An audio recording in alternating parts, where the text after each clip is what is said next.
Hi everyone, welcome to Swapna's kitchen. ఈరోజు మనము రవ్వ లడ్డుని ఎలా తయారు చేసుకోవాలో చూసేద్దాం. వచ్చేసేయండి. ముందుగా అయితే ఒక ప్యాన్ తీసుకొని 1 కప్ సూజీ రవ్వని అయితే తీసుకుంటున్నాను. ఈ సూజీ రవ్వనే మనము ఉప్మా రవ్వ అంటాము, బొంబాయి రవ్వ అంటాము. ఒక్కొక్క దగ్గర ఒక్కొక్కలాగా మనం అంటూ ఉంటాము. దీన్ని మనం ఏంటంటే డ్రై రోస్ట్ చేసుకోవాలి.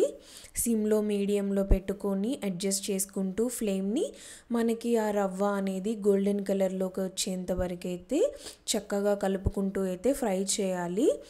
మంచి స్మెల్ వస్తూ ఉంటుందండి మనము ఫ్రై చేసే కొద్దీ. చూడండి, వీడియోలో చూపిస్తున్నట్లుగా చక్కగా కలుపుకొని అలా కలర్ చేంజ్ అయ్యేంత వరకు అయితే ఫ్రై చేసుకొని ఒక ప్లేట్లోకి అయితే తీసేసుకుందాము. ఇప్పుడు అదే ప్యాన్లో ఒక 2 టేబుల్ స్పూన్ల నెయ్యి వేసుకొని జీడిపప్పు, కిస్మిస్ అయితే వేయించుకోవాలి. ఇక్కడ నేను 15 జీడిపప్పులు, 15 కిస్మిస్లు అయితే తీసుకున్నాను.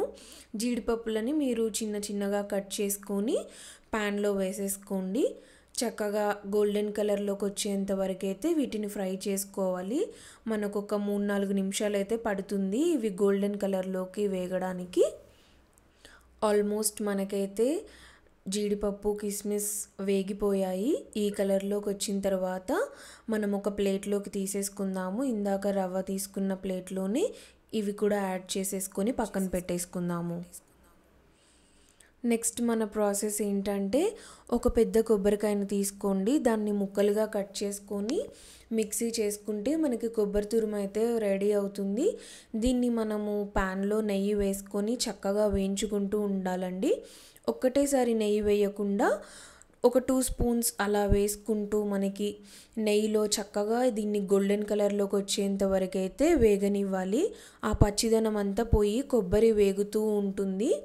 మనకి ఎంత వేగితే కొబ్బరి అంత బాగుంటుంది. సిమ్లో పెట్టుకొని మీడియంలో పెట్టుకొని నెయ్యిని వేసుకుంటూ చక్కగా వేయించుకోవాలి. ఒకటేసారి నెయ్యి వేయకండి. ఒకటేసారి వేస్తే మనకి బాగోదు.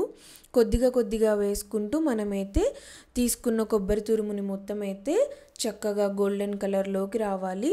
నేను వీడియోలో చూపిస్తున్నట్లుగా ఈ కలర్లోకి వచ్చేంత వరకు అయితే మనము కొబ్బరి తురుముని అయితే ఫ్రై చేసేసుకోవాలన్నమాట.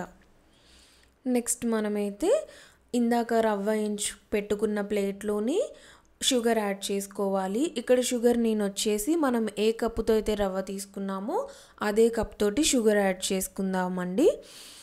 ఆ ప్లేట్లోనే మనము వేయించి పెట్టుకున్న కొబ్బరి తురుమును కూడా వేసేసుకొని చక్కగా అన్నిటిని ఒకసారి కలుపుకొని ఇప్పుడు మనం ఉండలు చుట్టడానికి గోరువెచ్చటి పాలనైతే నేను యూజ్ చేస్తున్నాను.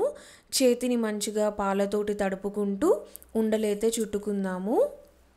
వీడియోలో చూపిస్తున్నట్లుగా మీరు కొంచెం పాలని యాడ్ చేసుకుంటూ రవ్వ లడ్డూలను అయితే చుట్టేసుకోండి. ఈజీగా అయిపోతుంది, మనకి ఎంతో టైం కూడా పట్టదు. వీడియోలో చూపిస్తున్నట్లుగా ఈ విధంగా కొంచెం పాలని పోసుకుంటూ మనమైతే రవ్వ లడ్డూలన్నిటిని చుట్టేసుకోవచ్చు. పక్కా కొలతలతో నేను ఎలా అయితే చెప్పానో ఒక కప్పు రవ్వకి అదే కప్పుతో షుగర్ వేసేసుకొని మనం తీసుకున్న క్వాంటిటీకి ఒక కొబ్బరికాయ అయితే కరెక్ట్గా సరిపోతుంది. ఒకవేళ మీరు 2 కప్పుల రవ్వ తీసుకుంటే 2 కప్పుల షుగర్, 2 కొబ్బరికాయలని అలా యాడ్ చేసుకోండి. చాలా సింపుల్గా అయిపోతుందండి, ఎంతో టైం పట్టదు.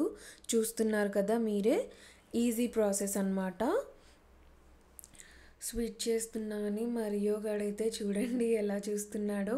మా మమ్మీ నాకు ఒక స్వీట్ ఇస్తే బాగుండు అన్నట్లుగా. చాలా సింపుల్గా అయిపోతుందండి, ఎంతో టైం కూడా పట్టదు మనకి. రవ్వ వేయించుకొని కొబ్బరి తురుము వేయించుకున్నామంటే ఇంకా లడ్డూలు చుట్టేసేయడమే. 2 స్టెప్సే మనము ఓపికగా చేసేసుకున్నామంటే మనకైతే టేస్టీ రవ్వ లడ్డు అయితే తయారైపోతుంది. మన ఇంట్లో వాళ్ళకి చక్కగా మన చేతితోటి ప్రేమగా స్వీట్స్ చేసి పెడితే వాళ్ళు కూడా ఎంతో ఇష్టంగా తింటారు కదా. అయిపోయాయండి రవ్వ లడ్డు చేయడం అయితే నాది. మీకైతే నచ్చిందని అనుకుంటున్నాను. నచ్చినట్లయితే మన వీడియోని లైక్ చేయండి, షేర్ చేయండి, సబ్స్క్రైబ్ చేసుకోండి. Thank you for watching. Bye.